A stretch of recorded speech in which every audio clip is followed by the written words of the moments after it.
today. We really appreciate it. It is very fortunate that we was able to be able to bring Freaknik back to where it's founded. Very grateful that Dr. Kevin James was progressive enough in his thinking to allow us to reunite on our restoration efforts. Absolutely. And Absolutely. Turn it over. Yes, sir. Well, first of all, I'm just so happy that everyone is involved. We're bringing Freaknik back to the city of Atlanta and back to where it started, in the AUC. Morris Brown College was critically a part of the birth of Freaknik. And so just being able to collaborate in this way where it's going to actually help to restore Morris Brown as we're working to become accredited again, financially, as well as just from the marketing perspective and just working together for the community. And so we're just very excited that Morris Brown College will be the host of Freaknik 2020. And so we're very, very excited. Absolutely. Councilman Khalid was able to come and join us today. Yeah, you know, I'm always down for black people. And I think that there's something poetic about the fact that this institution that was created by and for black people and has given second chances historically to so many students and athletes and academicians is now giving a second chance to another institution that was created by and for black people, even as it is getting its second chance. So Morris Brown, I think, has always been an institution of second chances and rebirth, and I'm excited Absolutely. about both Morris Brown and Freaknik. Yes, Thank you. And I want to also thank Mr. Samuel Tompkins for coming out here today. He's the owner of the Cascade Driving Range. He has some amazing things that he's looking to do in the community, and we're excited to be able to continue our efforts with the Freaknik Festival and being able to be able to generate revenue that's going to be able to assist Morris Brown Absolutely. in their restoration needs, and also be able to assist Mr. Tompkins as well. Wonderful. Thank you so much. All right. Oh, So we're let's going to sign go this sign it. contract. Yeah, let's go to get it Let's signed. sign the contract, man. Let's do it. All right. All right, you on the bottom, I'm on the top. Yes, sir.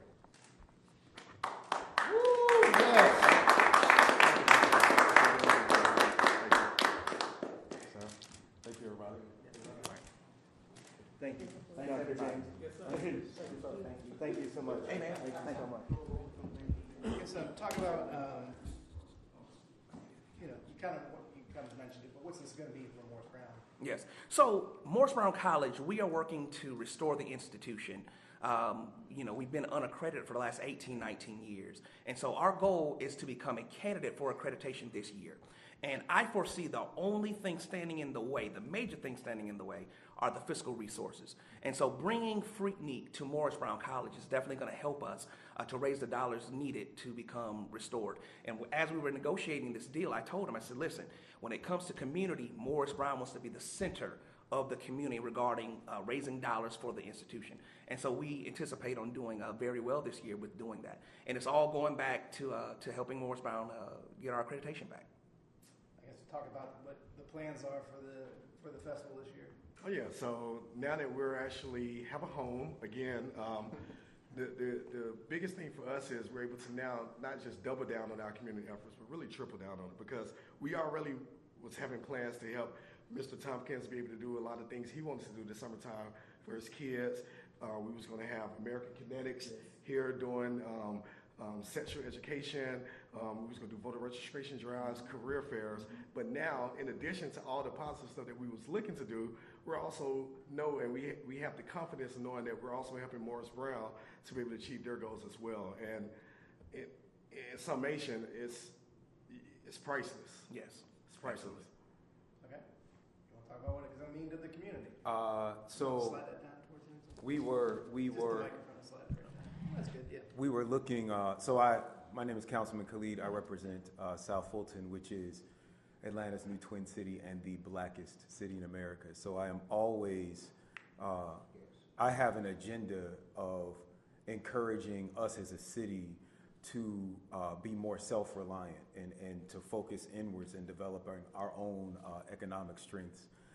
So I'm always looking for examples of black self-reliance and black creativity. And this is just, Morris Brown and Freaknik are both just paramount examples of both self-reliance as an institution for educational development, as well as the creation of art and culture, which has always been a big part of the black community. Perfect. kind of help them achieve those goals. First of all, I want to say thank you for allowing me to come and share my story with you. I retired from the military some 20-some years ago, and when I got out of the military, I was trying to figure out what was I going to do with the rest of my life. And it came off just by accident. I was having lunch with 3 little boys in the neighborhood, and they talked about what they were going to do with their life. How were they going to go from being a child to being an effective adult? And what surprised me, they saw 3 ways to get out of the situation they was in. They saw athletics, that was Michael Jordan. They saw entertainment, that was Michael Jackson. And the thing that surprised me most was selling drugs. I said, well, how did that get in there? And they say, well, we know how to sell drugs. I said, well, what are you talking about? I said, I got people in the neighborhood that show me how to make a lot of money. Say, see the Cadillac sitting next door? I said, yeah, I see it. Who does it belong to? I have no idea. He mentioned the little boy's name. He was 16 years old. I said, well, he can't even drive. What are you talking about? He said, no, he don't need to drive. You see the guy standing by the fender? I said, yeah, that's his driver. And I was shocked. I said, well, this is a real role model that these kids are patterning their lives by. I said, I can't sit back and let that be the only options. That's when I came up with this program called Another Way Out. And what I did was bring a few people that I just retired, so I didn't know a lot of people, but I brought people in and had a little picnic. And I just brought in about 15 or 20 people that I knew, and I just wanted them to spend a few hours with these kids at the picnic to show them some other options that they had in life. So it's not all success though. One of the little boys that helped me start the program before he was 18 years old was killed for $11. So it's a very real problem.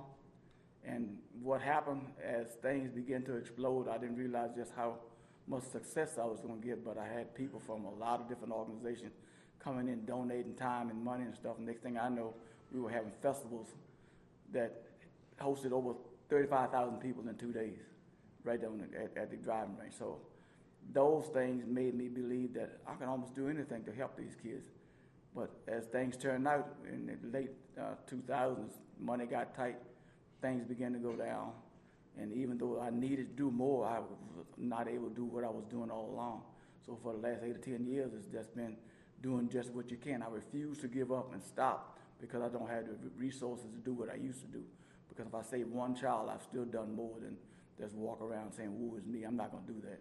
So when Carlos comes along, all of a sudden, I see an opportunity. Man, I can start doing this again. You know, I'm 73 years old, but I'm saying, hey, you know, if I can save a few more children, who knows, I might be able to find somebody to turn the program over to and to keep things going. Because we've had some very, very success stories, and I'll tell you one, then I'll shut up. I was in my office about a year and a half ago, and a young man comes in the office and says, Mr. Sam, I want to thank you for helping me. I don't know who he is. He's like 26, 27 years old. And I said, man, I'm sorry, I don't know who you are. Then he said, my name is Blue. And when I heard that name, I said, I know who you are. You went to Mays, didn't you? I said, because I only knew one Blue in all the years I was there. So I said, what are you doing now, Mr. Blue? He said, well, you know, I live in Dubai. I said, really? I said, what are you doing there? He said, I'm a professor at one of the universities. And that's the kind of thing that make me feel like no matter what I have to go through to get to where I want to go, I don't care about the problems that I run across like I do all the time, because sometimes people just can't see what you see.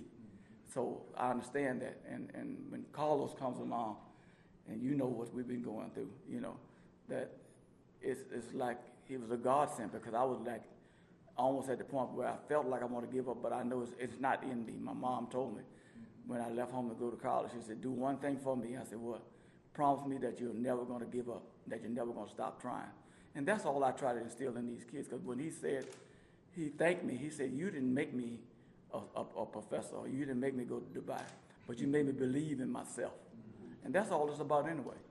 So I take this as an opportunity for a rebirth of Another Way Out, and what we've been trying to do over the years. Because at one time, we were impacting on the community to the extent of providing full after-school programs for over 600 children a year.